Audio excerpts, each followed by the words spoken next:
Wells Fargo presents one of the surest ways to grow your money. A Wells Fargo CD account, where you can earn a 5.00% annual percentage yield on an 11-month term with a minimum opening deposit of $5,000. Visit a Wells Fargo branch or wellsfargo.com/CD rates to open a CD account and start growing your savings with us. Wells Fargo Bank, N.A., member FDIC. Welcome back to the Jester Section Hiker Podcast, your premier podcast with the spotlight on section hikers, and I am your host, Julie Jester Gayheart. And for episode number 166, the spotlight goes to our guest, Dr. Matt Tracey. Dr. Matt is my sports physical therapist who has been working with me since the beginning of April to help me build back strength, mobility, balance, and so much more after having 3 foot surgeries on my right foot. I really lay it all out there in this episode of what I've been going through with my recovery process. And if you go over to the recording of the podcast on YouTube, you will see the after surgery pictures I showed during that live episode. In fact, on this episode, I left a lot of my references to the listeners in the chat and the banter that goes on during the live recording. Dr. Matt shares with us how he got into sports physical therapy, what the difference is between physical therapy and sports physical therapy, how my recovery is going, and he also answers listener questions from the live audience and gives feedback on IT band issues and plantar fasciitis. We also had a great time on the show with Dr. Matt, so we are having him on again next month. Before we get to the show, I would like to encourage you to join me for the live recordings of the podcast over on my Julie Gayheart YouTube channel. We have such a great time, and it's fun to have all the listener interaction in the live chat. Plus, you get to interact with me and the guests who are joining me live. To never miss a recording, all you have to do is subscribe to my Julie Gayheart YouTube channel and hit the bell notifications to be alerted when I go live to record. Thanks for joining me for episode number 166 of the podcast, and now on to my interview with Dr. Matt Tracey. You guys have heard me talk on here before multiple times that I have had foot surgery. I've been going to physical therapy, but that story started back in October of 21. I could trace this injury back to roughly 2015 when my right foot started bothering me out on hikes. It would come and go, the pain would go away, and I found out that I was having issues with my peroneal tendon. So I was having issues with this tendon, and I was actually seeing a particular doctor. That's the way I'll say it. Upon advisement of this doctor, I was getting cortisone shots, and then I was going right back to the trail and more cortisone shots and more cortisone shots. I remember right before I went to through hike the Wonderland Trail out in Washington, I got 2 cortisone shots right in the tendon so I could make it through that through hike. Come to find out, that was probably not the best thing for my foot. Then in October 21, my foot was hurting so bad, I couldn't even get through the day. It was bothering me so bad. So the doctor that I was seeing, he was like, yep, I can go in, I can clean it up. It'll be an easy procedure and life will be good. After I had that surgery, went through all the recovery. That surgery that I had in 21, I never went to physical therapy. It was never recommended for me to go to physical therapy. And about 8 or 9 weeks after that surgery, I was back out hiking on the trails in major pain. Couldn't figure out what was going on. Just, went down all these rabbit holes of, well, I guess this is the way it's going to be with my foot. I don't know what to do. Started seeing several other doctors and finally landed on a surgeon that actually 1 year to the month later in October 2022 went back in and he actually fixed my tendon and corrected the surgery that was done in 21. And I'm going to show you guys a picture of what my foot looked like after surgery in October of 22. And I'm not going to put it up there that long because it traumatizes me. So this is what my foot looked like 2 weeks after the second surgery, after everything was fixed, after everything was cleaned up, and basically starting over again. And that was in October of 22. And the story doesn't end there. So after that, I went to what I would call regular physical therapy, and that was about 8 weeks. And I still had pain in my foot, didn't know what was going on, went back to my glorious, wonderful surgeon who I love to death, Dr. Kent Ellington. Dr. Kent Ellington is my second surgeon, and we love him. He's amazing. And when I went into the surgery, he told me there is a nerve that could potentially be damaged. I'm going to do what I can while I'm in there, but I make no promises. And I was like, okay, fix my foot. So after some time, we decided in February that nerve had to come out. I do have a picture of the nerve, but I'm not going to show you guys. Dr. Matt has seen the nerve. After the third surgery, you guys could see where above my original scar, and now I have a scar pretty much all the way down my foot, and the nerve, almost 2 inches, is removed. So that was February of this year, of 23. And after that surgery, Dr. Ellington was like, game over, life is good, you're all fixed. He's proud of his work, and I'm proud of his work. But I no longer had any strength in my foot, like whatsoever. And February goes by, March goes by, and April, I go back to Dr. Ellington. Remember, Dr. Ellington is the wonderful surgeon who I love to death. And every time I see him, I cry because, you guys, he absolutely brought me back to life. Mental health wise, I was in the lowest place I had ever been in my life. And I went back and I said, listen, you have got to send me somewhere. I have no strength in my foot. And he was like, okay, no problem. This is where you're going to go. This is a D1 athletic facility. And I was like, well, what does that mean? He's like, you're going to be working out with sports athletes. You're going to be rehabbing with people that are professional athletes. And I was like, okay, well, I'm in. In April this year, I met Dr. Matt Tracey. Yeah, Dr. Matt did not know what he was in for when he met me. So that is the gist of what has been going on with me. That's the real story. And I want to go ahead and say, before I bring Dr. Matt on, I am on the other side. When Dr. Matt first met me, I don't even know if he realizes how low I was. I was mentally low. I was physically low. I was just low. Some days it took all I had, like, to get up and get out of bed and do what I was supposed to do. I will leave you all with that. I'm really excited to introduce to you guys to the podcast, and I hope this is not the last time he joins us on the podcast. My amazing, wonderful sports physical therapist, Dr. Matt Tracey. Hello, hello. Before we get way into it, we're going to do the old tell us who you are, Matt, and kind of how you ended up at Architect Sports, which is where I'm actually going to my physical therapy. So now you kind of tell your story, and then we'll connect us together.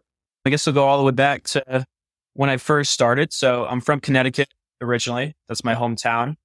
Grew up there, went through elementary school, middle school, high school there. I grew up playing soccer and lacrosse. Those are my main two sports growing up. Then I went to the University of Connecticut my first year, actually, which was about 20 minutes from my house. Turned out too big of a college, too many people, too close to home. So I decided to go venture down to Virginia. I went to Roanoke College, which I think there's some decent hikes around that area. McAfee's Knob being one that I really liked a lot. And then got my undergrad there in health and exercise science. I honestly kind of thought about physical therapy all the way back in high school. I always knew I wanted to be somewhere in the medical profession. I think I may have told you about all my ear issues in the past. I don't know if I have. So I grew up, I've had 5 ear surgeries on my right ear, 2 of which were for a growth called cholesteatoma, which is actually kind of like, it eats away at your flesh basically. So if it's not taken out, it's kind of like a tumor, it's a growth. So if it doesn't get taken out of the ear, work its way to the brain. So I was around a lot of doctors growing up. had a bunch of surgeries, imaging, all that, yearly checkups. So I think that's kind of where I started my journey into the medical side because I was around it so much. But then I didn't want to do all the schooling for being a physician, being a doctor, going through residency, fellowship, all that, a little bit longer than physical therapy school. So I kind of try to blend the two with my sports performance background, enjoying sports. I like to work out, try to make my body the best it can be, and then kind of blend it with that medical aspect as well. So I kind of fell with physical therapy. I do have a master's degree in strength and conditioning from Florida Atlantic University as well. So I did that before I went and got my doctorate in physical therapy at Wingate University, which is in North Carolina, about 45 minutes south of Charlotte, and then just fell in love with the area. Didn't really care to stay long-term in Connecticut back home. Virginia was nice. Florida was okay. But around here in North Carolina, I kind of have the best of everything. So want to stick around here. Now I've been to sports therapy and I'm still in sports therapy. And I'm just going to say it like this. When I was in physical therapy, I felt like I was the oldest person or the youngest person there. And I mean, literally, I'm not saying anything bad. They would just say, move your foot 10 times like this. Okay. Move your foot 10 times like this. Okay. We'll see you next time. And I'm not saying anything bad because it did help me to a certain point. Now that I'm at sports therapy at Architect Sports, I'm like the grandma there. I'm like the oldest one, but it's like the coolest place because everybody there has an objective. They want to get better. They want to get back to sport. Tell us the difference between a physical therapist and a sports physical therapist. So physical therapy, you graduate as a generalist, as a doctor of physical therapy when you graduate. There's multiple experiences among people before physical therapy school, which is only a 3-year program. You have to go to undergrad, get a bachelor's degree in that, but not all of them who get their doctorate in physical therapy have background experience in sports. So I think for one thing, you should try to find someone with some type of background and honestly just participating in some type of physical activity first off. If someone is trying to show you the ropes of how to do things, but they're not kind of also actively participating in that activity, it's kind of hard to get buy-in and trust in them. So you don't need a physical therapist with a six-pack, right? But you do need someone who has a background in strength and conditioning, knows how to apply those type of principles, and then also got their physical therapy degree so they understand how the rehab component fits in with that and how they can intermingle. My biggest thing is I have a sports performance background. I'm a certified strength and conditioning specialist, which is a whole certification that you have to study for. It's like a 600-page book, multiple chapters, goes into bioenergetics, metabolic stuff, bone stuff, anatomy, physiology, all that. But also goes into this is how many sets and reps you should do to achieve strength or power or endurance, what endurance and duration, intensity, all that you should do in order to make good physiological change within the body.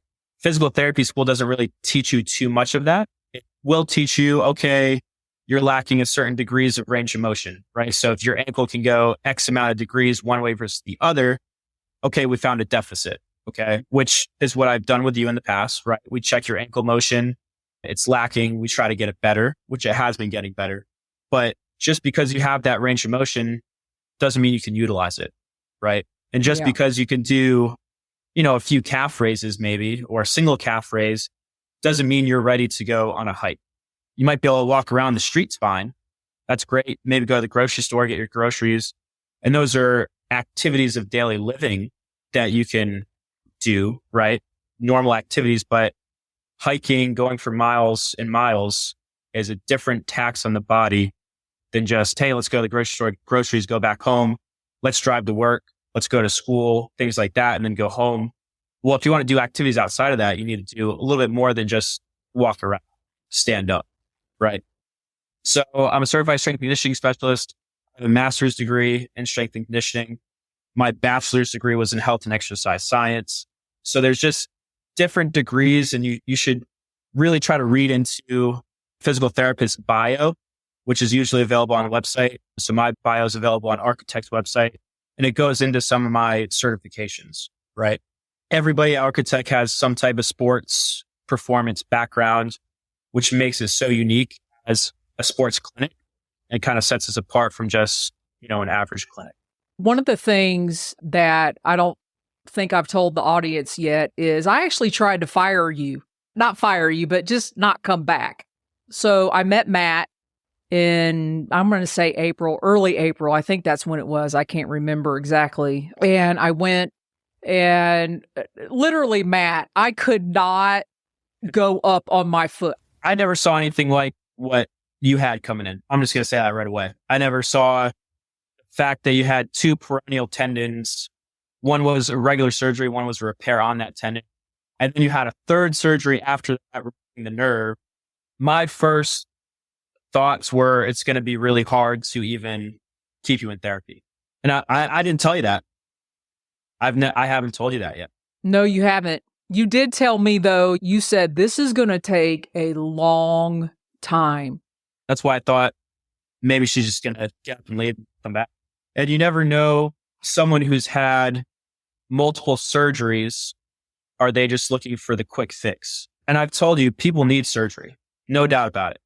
But it's just when you see someone with repetitive surgeries in the same area, it makes you question, are they going to try to put in the effort in the long run to try to get better rather than just seek out like a fast, quick fix, I'm not sure what I was seeking because I was so mentally drained, totally drained from the last 2 years. And I wasn't quite sure what I had in me and was going through the motions.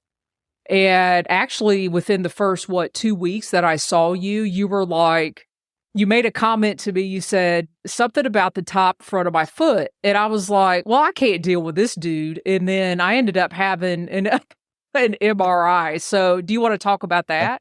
So it was right on what we call your 5th metatarsal, right? Which was where the peroneal tendon inserts. But the 5th metatarsal also is a common place, what we call a Jones fracture, or like a common stress fracture to the 5th metatarsal, which is that middle foot bone on the outside of the foot. And you were just tender right on top of that bone. And the fact that it wasn't changing over the course of like a 2-week span, because I think we saw each other for 2 weeks. Yeah.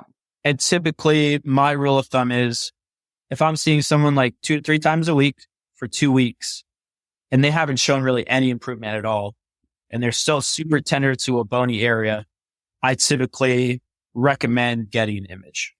That's my typical rule of thumb. Because you'll typically see if it is a pure like soft tissue muscle or tendon injury, and I'm doing everything I think I can do as a therapist, it should be getting better. Does that make sense? Yeah. So I think what happened with me, again, I'm going to go back to the mental, is I think when you told me that, I got really scared and I was like, I cannot deal with it. I just don't think I can deal with another thing. And that bothered me, that I thought I just can't deal with another thing. But I did. I went back, got an MRI. It was clean. It was totally clean, you guys. Like nothing ever happened to my foot. It was like my tendons they're perfect. And even Dr. Ellington was like, yeah, they look pretty good. So I think that's the time I was like, I can't go back to Matt. And I think I called and one of the other therapists there answered the phone and I said, I'm just not going to be able to make it. And she was like, well, why? And I wanted to say, well, I don't know. I'm just not coming. I'm not coming. And I made up something. I don't even know what I told her. It was a lie. Whatever it was not the truth. And I thought that was going to be it. I was like, okay, I've cleaned that off. I was just trying to clean off things, like just get things off my plate. And you guys, it was like, I don't know, it was a day or two later. It wasn't right away.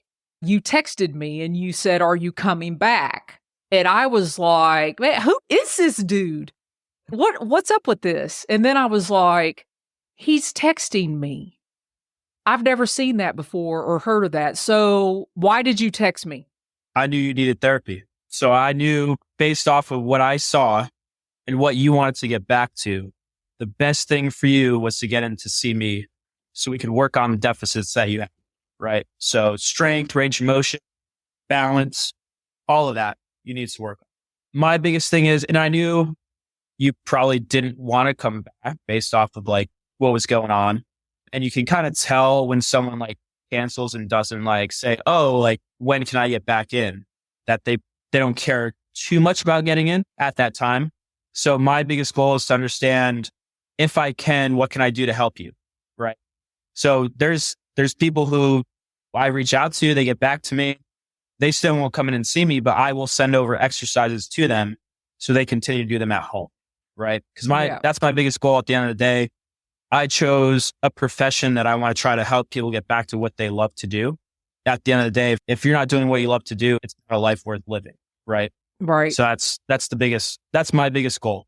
So any way I could help you out, even if it was like, do you need to see another doctor? Do you need to get in and see this person? Like, obviously you love Dr. Ellington. Like, my goal is just to help you out any way I can. Yeah. Even if it's not getting you in the door. Yeah. Well, when I first came in there, I didn't want to dump everything on you, like, but that's what you're supposed to do. So, you reached back out to me and I was like, there's something I don't like, but there's something there. And what I didn't like was me. I didn't like me. I didn't like that I wasn't able to just exercise in general.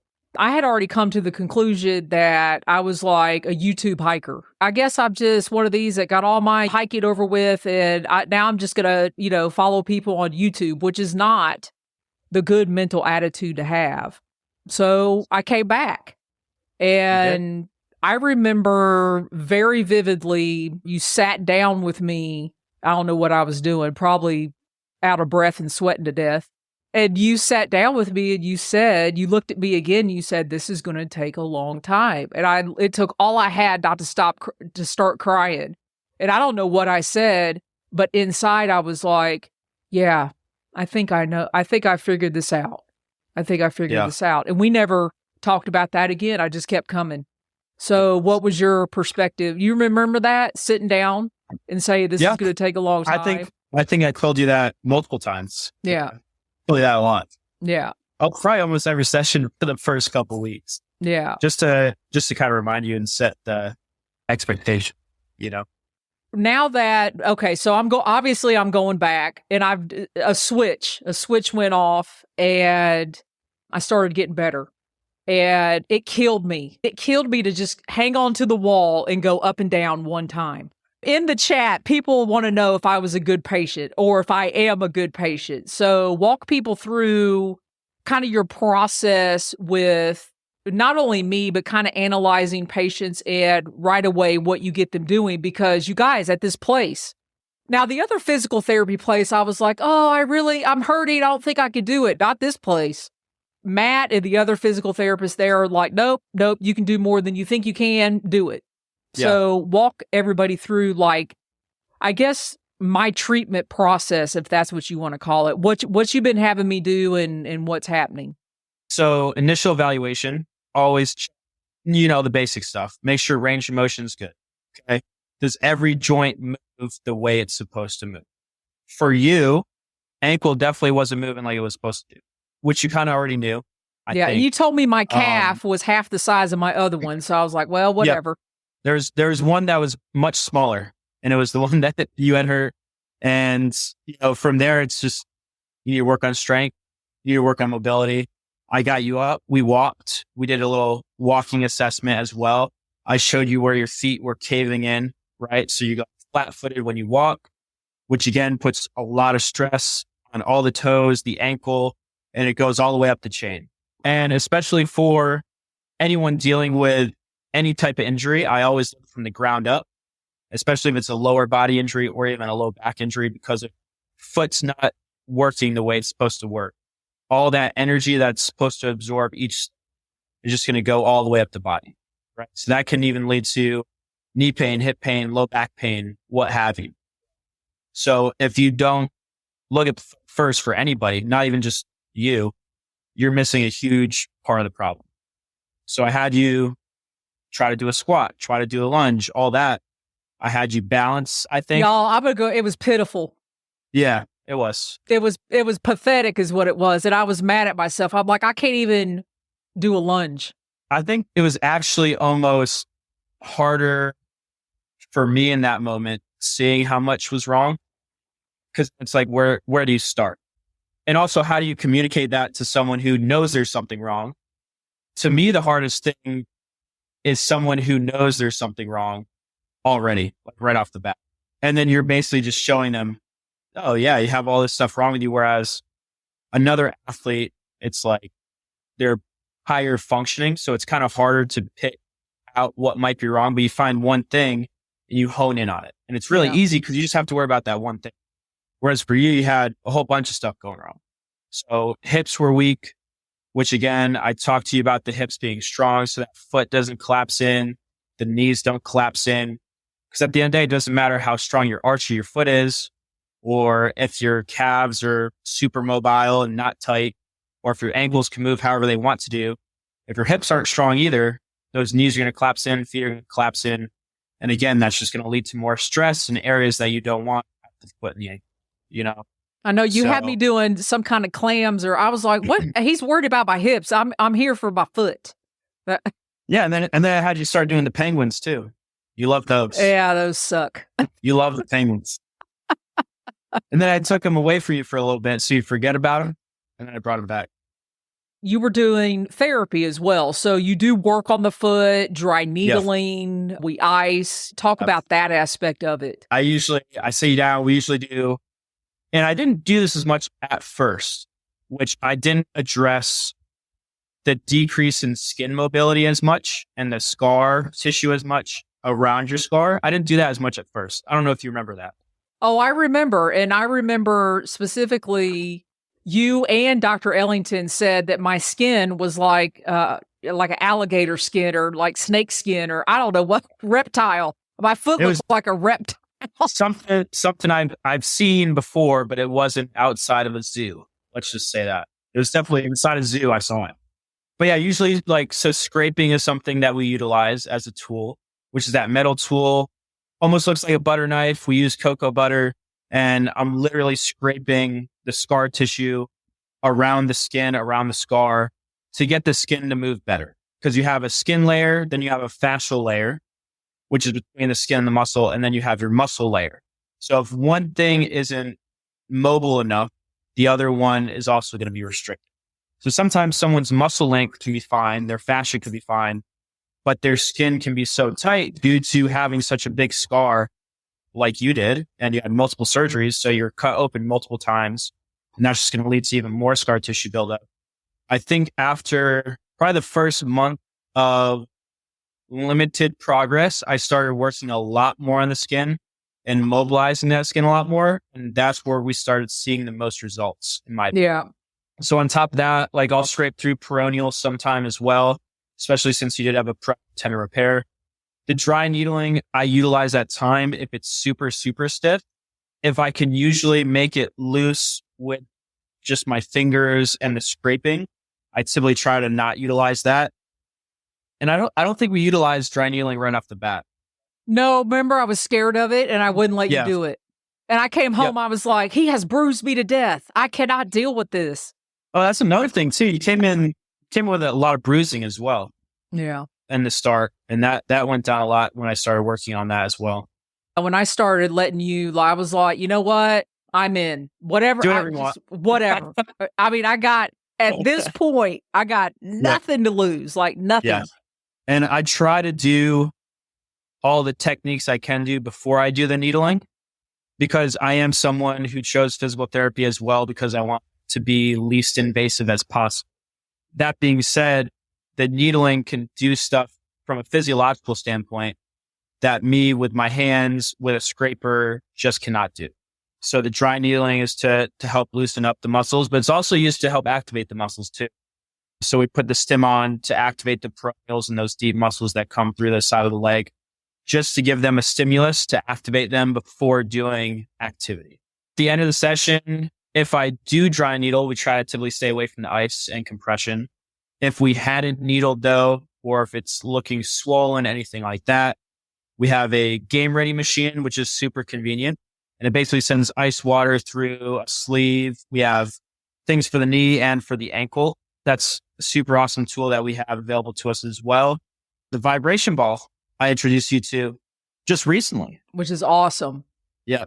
So I joked to her, I was like, I kind of leave something each month to surprise her with, but I don't really have anything next month to surprise her with. So maybe we'll just have to order something. I don't believe you. I don't believe you. There's a really good question. Hey, Grace, how are you? I'm getting ready to read your question, and I think this goes with what we're talking about. Grace says, Dr. Matt, where is Julie in her current recovery with range of motion and strength? So I think range of motion, dorsiflexion was the biggest thing we were trying to improve upon. I forget what you had first coming in, but it was around like 3 or 4 degrees. 0 is the foot's neutral, and dorsiflexion would be if like the foot's going back towards your shin, like that motion. So ideally, you want around 20 degrees. I think as of recently, you got up to 16. I'm pretty sure. Yeah. But we do have to check that again. But to go from like, I mean, pretty much nothing. Yes. To I think it was a 15. I don't think it was a 16. 15? I think it was a 15. I was trying to be nice to you. Yeah, I know. As always. Strength wise, have you ever deadlifted in your life? No. Yeah. And you trap bar deadlift. The bar is 70 plus 210s. That's 90 pounds. 90 pounds. I know. And I'm pushing a sled around. I guess I should ask you, or maybe I don't want to know. I don't ask Matt where we are. I just do what he tells me to do. And we have been walking consistently every day, except the days I go to therapy. I think we started off maybe 20 minutes.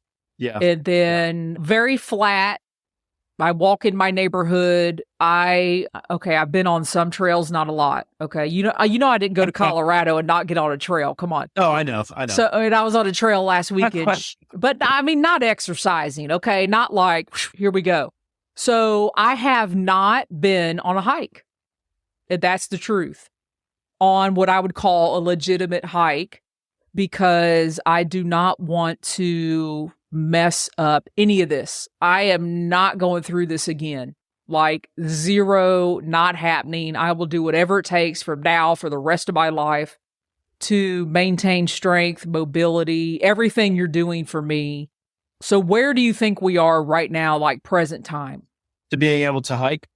In general, strength, where I'm at, mobility. I would say probably around 80%, in my opinion. If I put a scale, I'd say 80%. That's from 0 to 80. I don't know if I'd give you 0. It was a different scale back then. It was a different scale. I was trying to get you a calf raise at that point. So if we're talking about athlete scale, hiking scale, 0 to 100%, you might have been negative. Matt, really? We're being honest here. I couldn't have handled that back in March, February, but I can handle that now. I get it. I understand. Okay. You also helped me understand that I don't think I really realized I went through that major trauma. Multiple injuries. Yeah. Or I guess repairs, but I mean, the repair would still be considered an injury in my opinion, because it was never fixed in the first place. Yeah. And then you have to think about, so when was the first surgery? October 21. And you've been dealing with it. When was the very last surgery you had? February of this year. Not only did you have an injury, but you were injured for 2 years, is how I look at it. Understandable? Yeah. I mean, I was injured for 2 years. I couldn't do anything. I mean, there were days that it took all I had to get in the shower, get dressed, and go to work. Now, I've not said that publicly. I mean, there was no reason to, but it was a lot. It was a lot. I do want to say, even though it was a lot that I was going through, I'm through that now. I understand that I had a trauma. I understand that my sister's on here. I would just call her and cry. I would call her and there would be no words coming out. Like she just automatically knew I was crying. And this is probably March when I was like, oh my gosh, okay, so I've been through 2 more surgeries. I'm just weak. I've just turned into this piece of weakness. And that's not me. That wasn't me at all. So I had to accept that, I think, to move forward. And you've helped me do that. Yeah. Like 100%. I don't know if you realize that. And we can hug and cry it out on Thursday when I come back. But going to see you, getting stronger, getting that strength, and you've never told me you think I'm at 80%, I can accept that. I could accept the fact that I've got 20% more to go. Matt and I have a thing. When he says the word trail, that means I can go back to the trail. And Matt has not said trail yet. So, yeah. We're working on it, and we're working through it. I will add in one thing. Just because you go on your first hike doesn't mean you're done with therapy either. Does that make sense? I understand that too. I'm almost, going through these stages, I was afraid to go on a 20-minute walk because I didn't want to hurt. I was afraid to go on a 30-minute walk because I didn't want to go home and suffer the rest of the day, because that's what I got used to.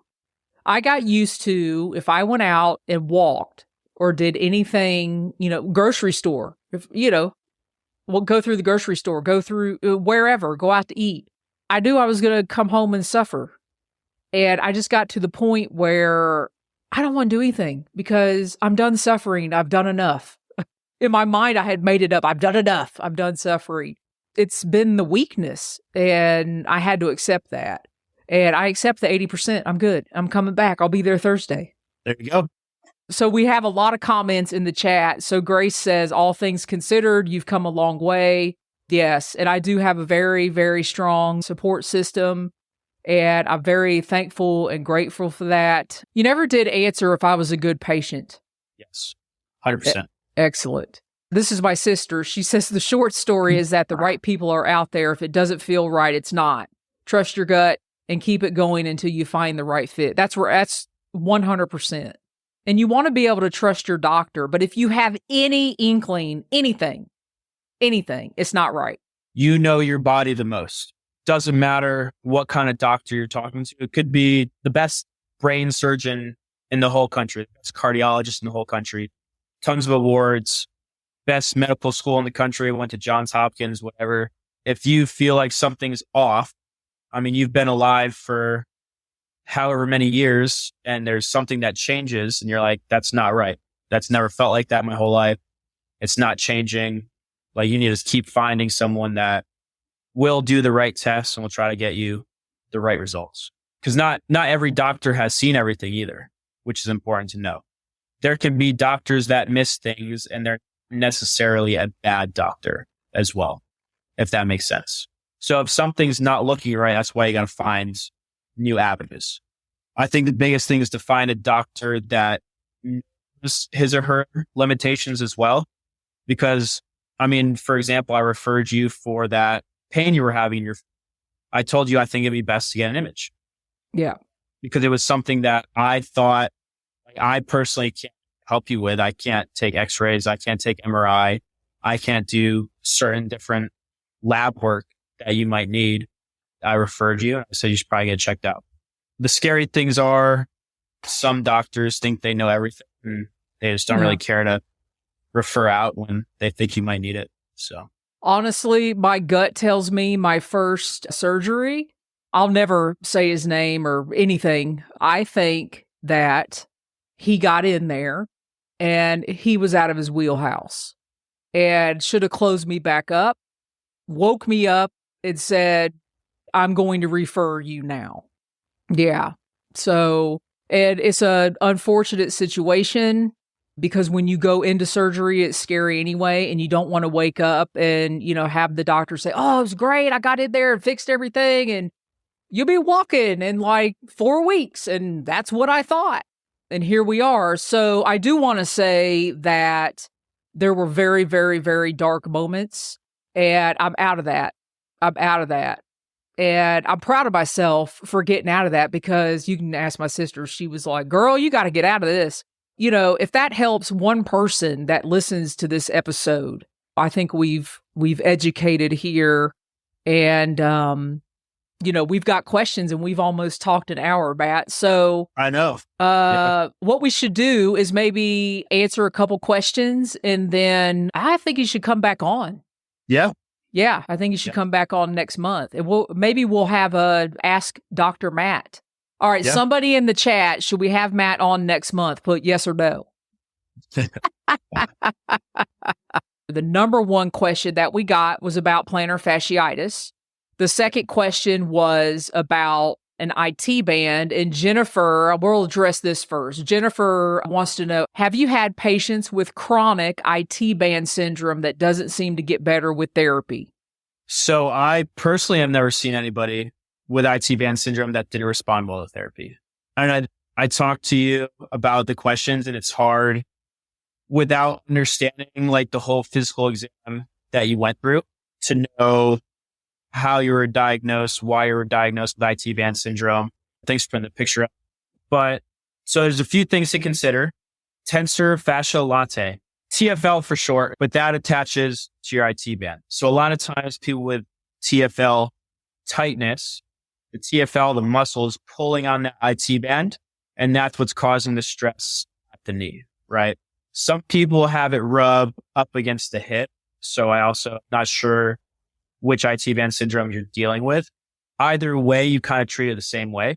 You also have the glutes, the glute medius maximus that also attach with their tendons to parts of the IT band. So that can pull on the IT band. That tension of the IT band over time can cause that pain. Okay. IT band syndrome is an irritation of the IT band, which is kind of like a tendon, kind of like a ligament, kind of acts like both, more so a tendon than anything. Just becomes inflamed when it rubs up along the bone because those muscles are so tight, and it's basically just rubbing over time. So it can be very tricky if it is chronic to get it to settle down if you don't either release the TFL, release the glutes properly with soft tissue, really digging in there. Dry needling has been shown to be pretty effective for releasing those muscles as well. In addition to some scraping to that area where you might have the tendonitis of that IT band, and then also strengthening, right? So you have to look at what is my glute strength like? So glutes can be tight, but they can also be weak. If they are weak, our knees can be caving in while we're walking. We call that valgus at the knee joint. So if that's happening repetitively, it doesn't matter how loose our TFL is, how loose our glutes are. If our knee is constantly caving in because our glutes aren't strong enough to rotate it out while we're walking, each step it's going to irritate it, and it's just not going to go away. Okay. So the mechanics of it, the strength of the hip, looking at your foot, your ankle, like I said earlier, you're missing a part of the puzzle if you're not looking at the foot.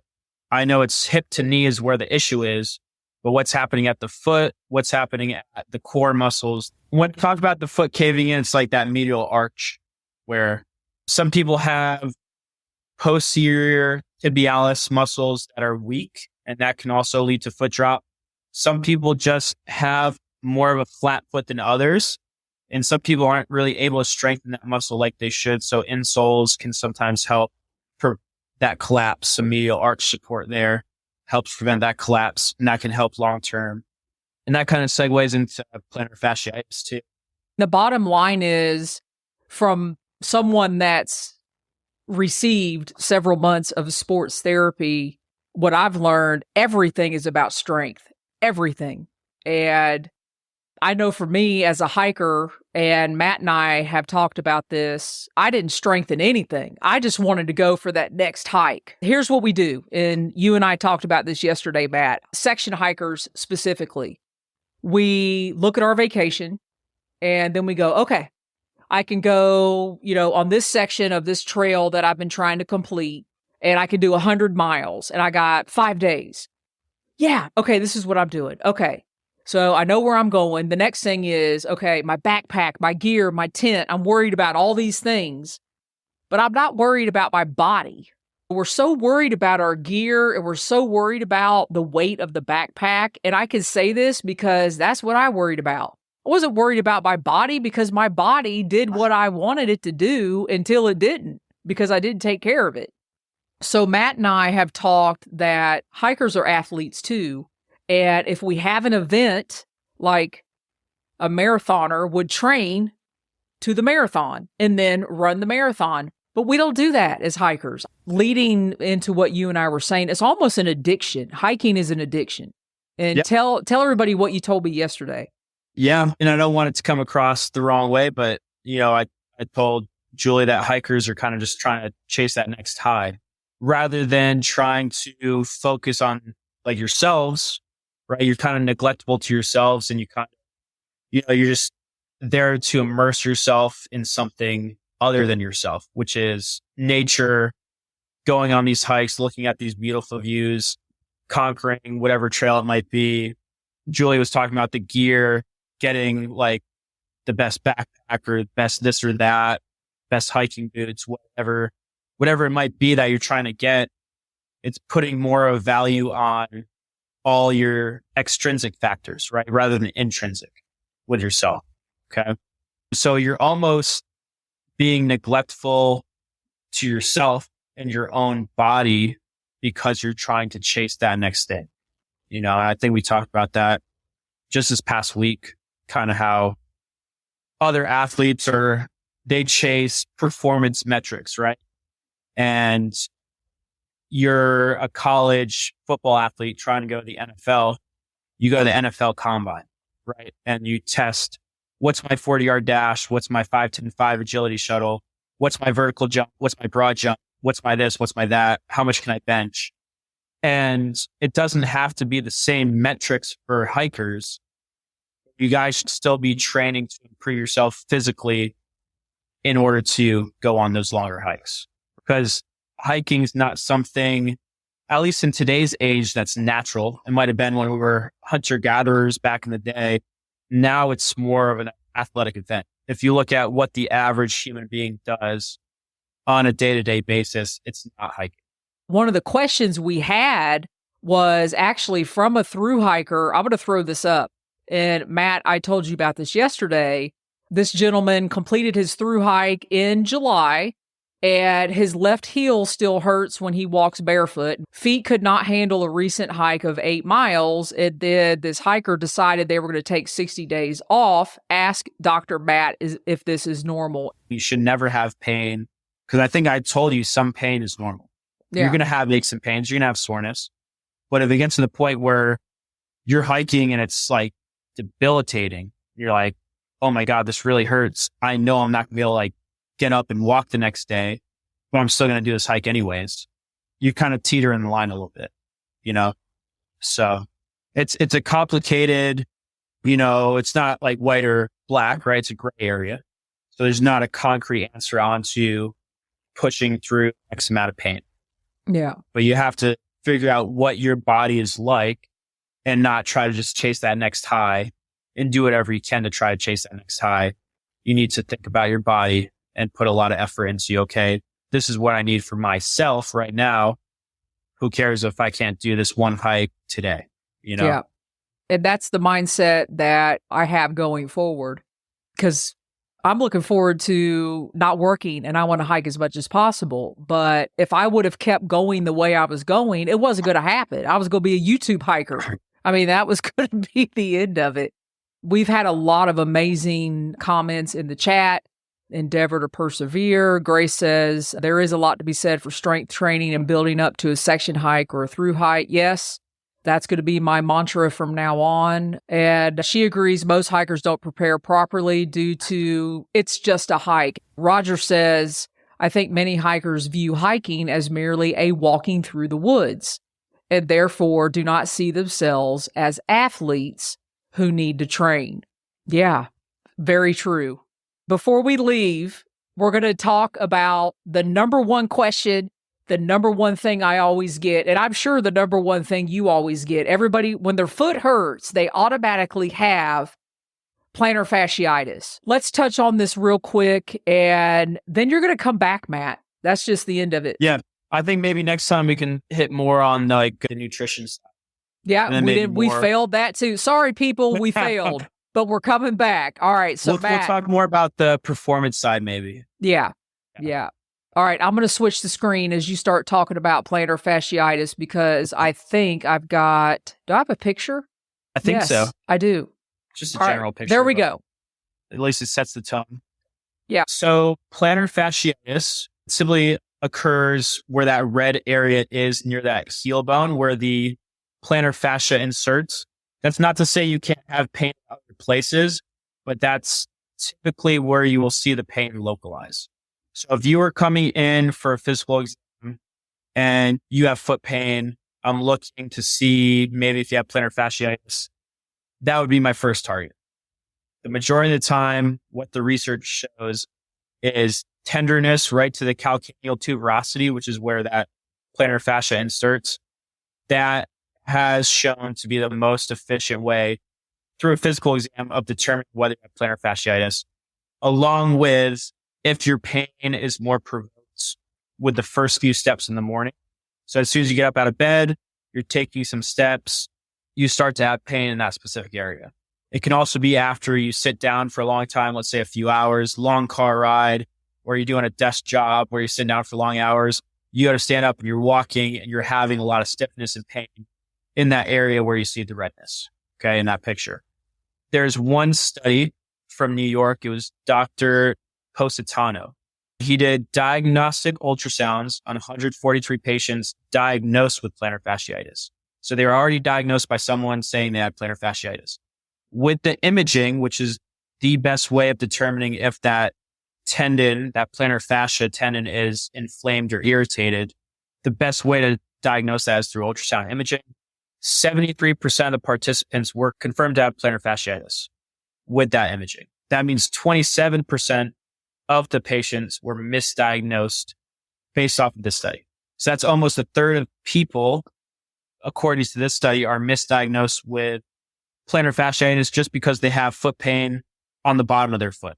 So it's important to look at multiple things from a diagnostic standpoint. And I shared, Julie, with you the plantar fasciitis clinical signs and symptoms. So I think you said that'd be available in the show notes, right? Yeah. Is that it right there? Yeah. Yeah. So it's small, but you guys all put it in the show notes. Yeah. So the key clinical findings is what I basically just kind of hit on a few of them. That is what you want to look for in either a physical therapist, an orthopedist, podiatrist. When they're looking at your foot, they should look at all these things. The other tests, one is a positive windlass test, which a windlass test is basically just you take big toe and you kind of stretch it. And if there's severe pain with that localized to that plantar fascia area, that would be a positive test because you're basically stretching that ligament. It's reproducing that pain. And then you also want to rule out tarsal tunnel syndrome, which I guess the picture wasn't loading. I know I'm sorry. I couldn't pull up the picture. Matt had a picture of this. I have failed. No, it's fine. It's fine. But tarsal tunnel syndrome can also, there's basically an area in your foot on the medial side between medial malleolus and the calcaneus, which is the bottom ankle bone, runs a nerve.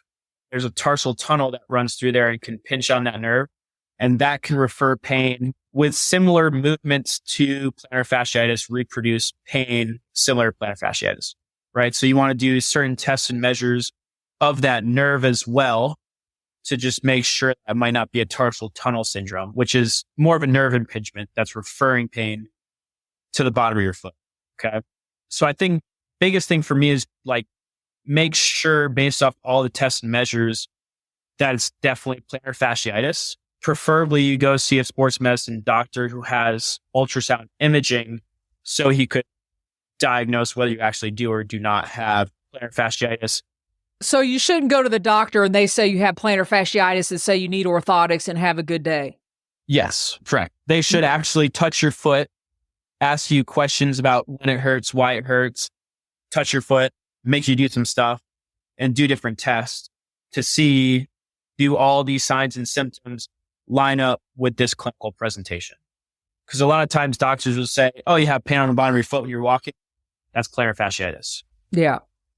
Oh, I have another. Okay, you guys, we got to flip back because you had the night splint. Yes. So night splints, especially for chronic plantar fasciitis, which I think the question that someone posed. They think they've had. Okay, so let me tell y'all, Matt, let me go back to the other screen. I said, Matt, I've got questions, plantar fasciitis. And he was like, well, how do they know they have plantar fasciitis? I said, I don't know. There's a lot of ifs, but if you do actually have plantar fasciitis.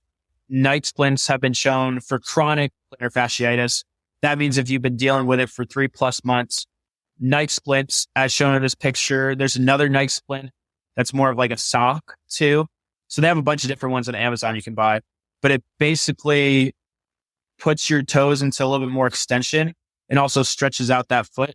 So it stretches out that plantar fascia, which a lot of times is restricted and tight. And that's why when it's tight and it's impacting with the ground, you get small tears and you get inflammation. And that's where the pain comes from. Night splints, if you wear them at night, which is what you're supposed to do for 8 hours a night, it's been shown to significantly decrease plantar fasciitis pain. On top of that, you have to also strengthen the medial arch of your foot. So medial arch strength training, you have to make sure your calf is super flexible as well. Try to get up to that 20 degrees of range of motion if you can, like I've been doing with Julie, making sure that you also look into orthotics if that medial arch is so severely deformed that you can't strengthen it enough. Sometimes you'll need a medial arch support, and that has also shown to be very beneficial in those with plantar fasciitis, along with maybe a heel cup to where that plantar fascia sits on the bottom of the calcaneus, if it's more of an impact irritation as well. So a lot of different things to look for, and it kind of just depends on how it's presented. I was going to say, I think if you have a doctor that sends you to sports physical therapy to test your strength, that should be like one of the first things, right? Like, can we strengthen this? If the doctor and the physical therapy team work together, and I heard you the other day say, hey, you were talking to a parent and you said, yeah, I'm going to, talk to the coach or whoever you were going to talk to. And I was like, see, this is exactly where I'm supposed to be, because you were engaged with the patient, you were engaged with the parent, and you were going to be engaged with the coach. And I thought, if it doesn't happen this way, you're not in the right place, people. Yeah. We have just scratched the surface, and everybody on here, very informative. Looking forward to the next one. Absolutely. This has been fantastic. Great show. Can't wait for more Jester and Dr. Matt. So with that, Matt, I guess, will you come back next month? Oh, I'd love to. And you guys, send me your questions via email. Jester, I'm going to put it in the chat. So pause. Matt, go ahead, say something, sing to the crowd at Jester section. What's your favorite songs? Always more of a country music crowd or rock? It's hikers. So we are folk music. Oh, yeah. Okay. Bluegrass. Right. Bluegrass. There you go. Bluegrass. All right, you guys. Email me, Jester at jestersectionhiker.com. Your questions. We'll load them up for Matt. Matt's coming on next month. I don't know when. We'll figure that out. Email me your questions. We'll make it happen. Matt, hang on. Don't go anywhere. Thank you is what I'm going to say for now. And everybody on the call or on the recording, thanks you. And hang on. We're going to chat afterwards for a little bit. But for now, I'm going to go back to the single screen. You guys, seriously, we got to have more education like this as hikers. And one of the things I want to do with the podcast going forward, because you guys know where I'm at right now, 80%. I'm 80%. I'm not on the trails yet. And this is where we are. I'm not planning any major hike. I'm working with Matt and we're making it happen. And I've saw a lot of you in the chat that said, you need to go see a physical therapist. You need to go see an orthopedist. Somebody said something about their big toe wasn't moving properly. You guys, get your stuff checked. Email me, Jester at jestersectionhiker.com. This has been a great episode. Thank you again, Dr. Matt Tracey. You'll be back with us next month. And in the meanwhile, you guys, you know how this ends. Thanks for listening. Be safe out there. Go to the doctor. Get in physical therapy if you need to. And happy section hiking.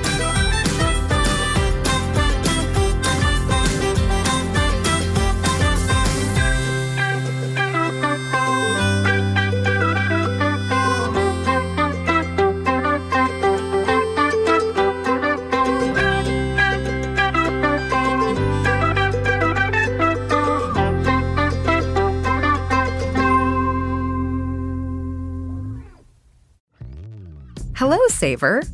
Whether you're saving for that trip to the tropics or saving for an emergency, now is the time to take advantage of Wells Fargo's savings options. Wells Fargo offers savings accounts that can help you save towards your goals. So, what are you saving for? Visit a Wells Fargo branch or wellsfargo.com/save to open a savings account today.